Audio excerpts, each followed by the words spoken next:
গরমকাল মানেই বাঙালির মেনুতে যোগ হয় টক ডাল। যে কোনো ডাল দিয়ে করা গেলেও আম দিয়ে পাতলা মুসুরির ডাল মনটা যেন জুড়িয়ে যায়। তবে শুধু মন নয়, প্রচণ্ড হিট থেকেও এই টক ডাল শরীরকে ঠান্ডা রাখতে সাহায্য করে। তবে চলুন টক ডাল তৈরি করে নিই। এর জন্য আমি নিয়ে নিয়েছি 100 গ্রাম মুসুরির ডাল। ডালটা প্রথমে খুব ভালো করে 3 থেকে 4 বার ধুয়ে নিতে হবে। ডালটা ধোয়ার পর ডালটাকে আমি সেদ্ধ করে নেব। এর জন্য কড়াইয়ে নিয়ে নিয়েছি জল, এবং জলটা এমনভাবে দিতে হবে যাতে ডালটার ওপরে প্রায় 1 থেকে 1.5 ইঞ্চি জল থাকে। ডালটা একটু গরম হয়ে গেলে ওপরে যে ফেনাটা উঠবে সেটাকে হাতার সাহায্যে ফেলে দিতে হবে।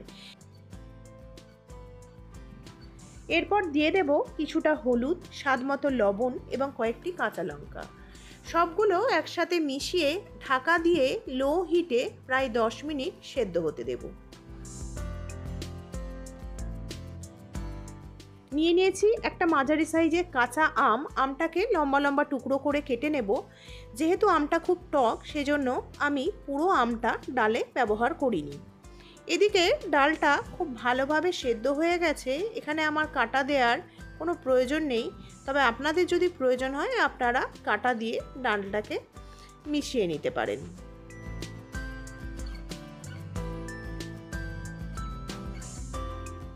ফোড়নের জন্য নিয়ে নিয়েছি সর্ষের তেল। তেলটা গরম হলে তাতে শুকনো লঙ্কাটা ভালো করে ভেজে নেব, এবং এরপর দিয়ে দেব 1/2 চামচ গোটা সর্ষে। সর্ষেটা দেওয়ার পরপরই আমি আমটাও দিয়ে দেব, এবং একটু নাড়াচাড়া করে 1.5 থেকে 2 মিনিটের জন্য ঢেকে রাখবো। এই সময় গ্যাসের ফ্লেমটা একদম লোতে রাখতে হবে।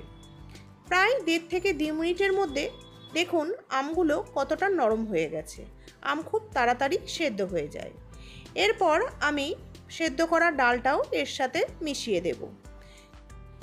এরপর দিয়ে দেব পরিমাণ মতো জল। ডালের ঘনত্ব কীরকম রাখতে চান তার উপর নির্ভর করে জলটা দেবেন। আমি যেহেতু এখানে পাতলা ডাল তৈরি করছি, তাই জলের পরিমাণটা একটু বেশি করে দিয়েছি।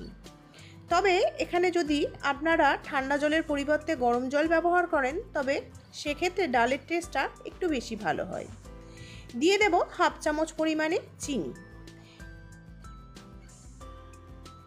এরপর হাই হিটে রেখে 3 থেকে 4 মিনিট ডালটাকে ভালো করে ফোটালেই তৈরি হয়ে যাবে সুস্বাদু টক ডাল।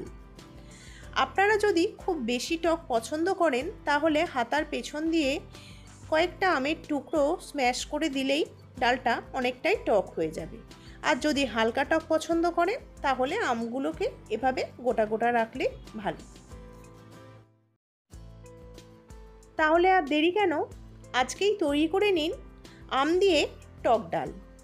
আর আমার এই রেসিপিটি যদি আপনাদের ভালো লেগে থাকে, তাহলে অবশ্যই লাইক, কমেন্ট, শেয়ার ও সাবস্ক্রাইব করে পাশে থাকার আবেদন রইল। ধন্যবাদ।